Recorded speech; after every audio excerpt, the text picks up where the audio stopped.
Hello everyone, myself Abhijit Sinha, and today I am going to start value-based questions from your chapters.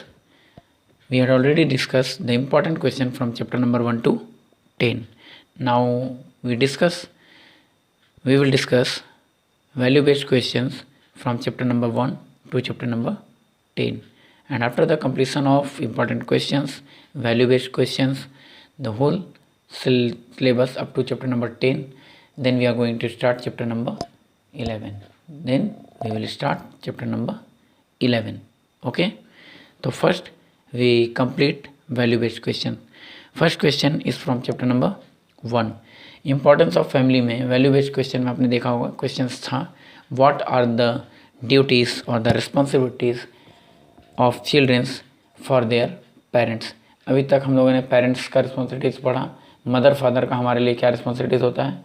If mother father have the responsibilities for us then we have also the responsibility for our parent. What are the responsibilities. The first one is take care of their parents.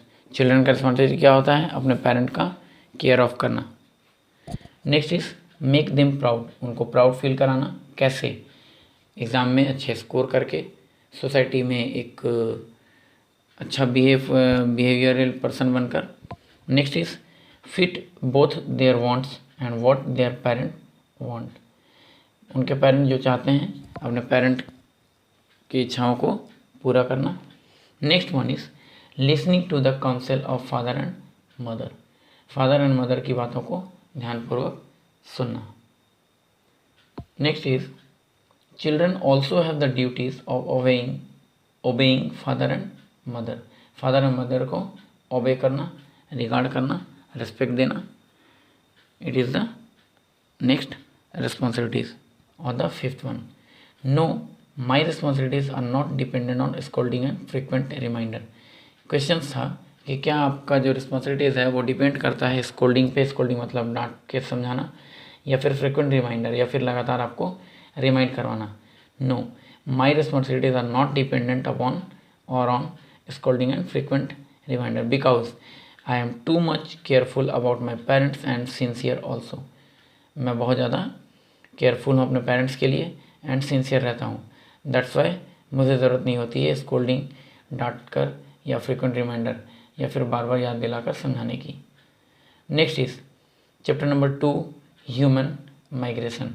Question क्या था इससे. Question था how you can serve your friends और help your friend who suffer from disasters like flood or earthquake. Then the answer is I will give money, cloth and food in adequate quantities and also console them to overcome from the situation. Console करना मतलब उनको सांत्वना देना या फिर उनको धैर्य बंधवाना. Them to overcome from the situation, उस सिचुएशन से बाहर आने के लिए. दैट कि जो भी हुआ वो तो एज इट इज़, मतलब जो डिजास्टर के थ्रू जो होना था वो हो चुका. अब इससे बाहर आने के लिए और भी रास्ते हैं. मतलब उनको धैर्य दिलाना कि अभी भी कुछ नहीं बिगड़ा है या बहुत कुछ ख़त्म नहीं हुआ, सब कुछ ऑलमोस्ट बचा हुआ है, हम फिर से नई शुरुआत कर सकते हैं. Such kind of help I can offer in their hour of need. जैसे सिचुएशन में उनको जिस चीज़ की ज़रूरत होती है उस तरह से हम उनको हेल्प प्रोवाइड करेंगे. Okay, come on to the next. Next value based question है आपका चैप्टर नंबर 3 से वेरिएशन इन शेल्टर. इस चैप्टर से क्वेश्चन था कि नेबरहुड वॉच प्लान का क्या फ़ायदा है, क्या बेनिफिट है, कैसे आप इसको अपने सोसाइटी में रन करवाएंगे, या फिर कैसे आप चाहेंगे कि नेबरहुड प्लान आपके भी सोसाइटी में एग्जिस्ट हो और उसके लिए आप क्या क्या स्टेप लेंगे. First one is I initiate a neighbourhood watch plan in our society by encourage और motivate to the people of our society about benefit or advantages of neighborhood watch plan. It means हम सबसे पहला step क्या लेंगे या पहल क्या करेंगे कि नेबरहुड वॉच प्लान के बारे में अपने सोसाइटी में लोगों को मोटिवेट करेंगे, इंकरेज करेंगे. और सबसे बड़ी चीज़ that we have to discuss the benefit and advantages of neighbourhood watch plan. Neighbourhood watch plan के बेनिफिट को, उसके एडवांटेजेस को लोगों को बताएंगे। जब लोगों को किसी चीज़ का फ़ायदा बताते हैं ना तो वो ज़्यादा सुनते हैं, ऐसे किसी चीज़ के बारे में वर्बली बता दो तो वो ज़्यादा ध्यान देंगे नहीं। तो हम क्या करते हैं, ये कह सकते हैं कि उनको एक तरह का लालच दिखाना, कि उनको लालच दे रहे हैं, उनको ये बता रहे हैं कि इसका फ़ायदा क्या क्या है। तो जैसे ही उनको समझ में आएगा अच्छा ये फ़ायदा है, इससे फ़ायदा होने वाला है, तो वो ध्यान से सुनेंगे। फिर जब उनको फ़ायदा बताएंगे कि क्या एडवांटेजेस है, क्या बेनिफिट है, then neighbourhood watch plan success in our society और exist in our society. Some steps are necessary to encourage the people to participate in neighborhood watch plan. Neighbourhood watch plan में लोगों को participate करवाने के लिए किस तरह से इंकरेज करेंगे, किस तरह से मोटिवेट करेंगे, या फिर what type of motivation you will give to your neighbour to participate in the neighbourhood watch plan. कैसे आप अपने नेबर को मोटिवेट करेंगे, क्या मोटिवेशनल स्पीच देंगे, क्या उनको बताएंगे जिससे वो नेबरहुड वॉच प्लान में पार्टिसिपेट करें। First one is encourage to removals of abandon vehicles. उनको इंकरेज करेंगे किस चीज़ के बारे में, जो अबंडन व्हीकल्स होता है, जो खाली छोड़ा हुआ गाड़ी होता है, जो लावारिस गाड़ी खड़ा होता है, उनके बारे में। And similar item which can contribute in crime, या फिर इसी तरह का कुछ ऐसा आइटम जो क्राइम में इन्वॉल्व हो सकता हो या फिर क्राइम में शामिल हो सकता हो।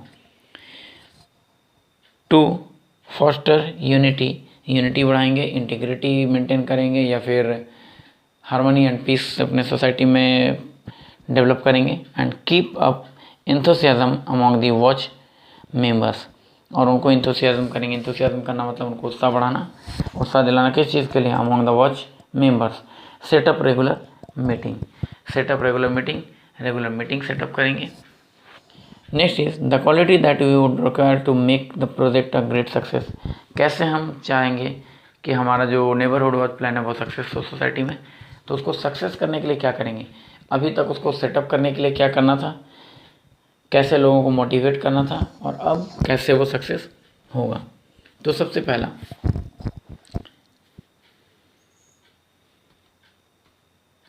Make contact with your neighbours के साथ कांटेक्ट करेंगे, उनसे बात करेंगे, उनको मोटिवेट करेंगे, उनको समझाएंगे।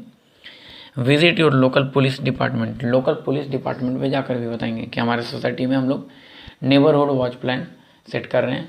नेबरहुड वॉच प्लान डेवलप होने के बाद जब भी आपकी ज़रूरत पड़ेगी तो हम आपको इन्फॉर्म करेंगे इस चीज़ के बारे में। कैसे, तो जैसे हो सकता है आपके सोसाइटी में कोई स्ट्रेंजर घूम रहा हो जिनको आप पहचानते नहीं हो, अनजाना आदमी हो, अनपहचाना हो, जिसको आप पहचानते ना हो, तो उसके बारे में आप पुलिस स्टेशन में इन्फॉर्म कर सकते हैं, क्योंकि आपने पुलिस स्टेशन में पहले भी इन्फॉर्म कर दिया है कि आपके यहाँ नेबरहुड वॉच प्लान है, जो कि वो प्लान है कि कोई भी अपने सोसाइटी के बारे में अवेयर रह सकता है, या फिर अगर उसको किसी तरह का कोई अनसीन एक्टिविटी लगे तो वो इन्फॉर्म कर सकता है, पुलिस का हेल्प ले सकता है। मेज़र योर सक्सेस, कहाँ तक हम सक्सेस किए हैं और कितना और सक्सेस करना बाकी है, ये टाइम टू टाइम एग्जामिन करते रहना होगा।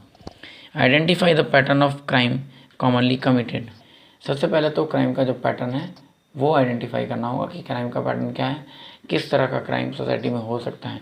उससे पहले से बचने के लिए हम लोग सॉल्यूशन निकाल लिया करते हैं।